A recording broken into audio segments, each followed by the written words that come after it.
C'est pour ça qu'il est relié au mythe de Prothée. Je vous en dis un mot parce je ne crois pas qu'on l'ait programmé. Prothée, c'est un dieu marin qui garde le troupeau de phoques de Poséidon. De temps en temps, ce dieu marin va faire la sieste sur la plage,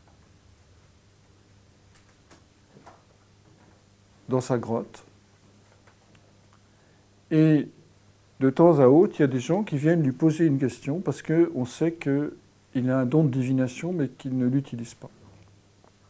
Et lorsque quelqu'un vient lui poser une question, eh bien, il prend toutes les formes possibles.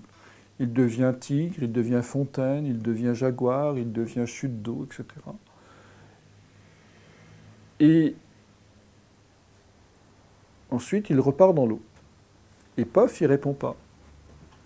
Autrement dit, il se défile. Alors un jour, un vieillard dit à un personnage qui veut interroger Prothée, écoute, il y a un truc pour que Prothée réponde à ta question. Tu vas arriver, quand il va faire sa sieste dans la grotte, doucement, sans bruit, tu vas attacher ses jambes au sol, attacher ses pieds et ses bras au sol, et puis tu vas toquer un peu, tu vas le réveiller, et tu vas lui poser ta question. Alors, ce qui fut dit fut fait. Ce personnage arrive, il attache Prothée, il lui pose la question qu'il a à lui poser, et Prothée, évidemment, commence à chercher à se défiler. Mais comme il est attaché, il ne peut pas retourner dans l'eau. Donc au bout d'un moment, il finit par reprendre sa vraie forme, et ça a donné le mot protéiforme. Il reprend sa vraie forme et il répond à la question. Ça veut dire quoi, symboliquement? Ça veut dire que chez le protéen, donc soit le poisson, soit lié à Neptune. Neptune est le maître des poissons.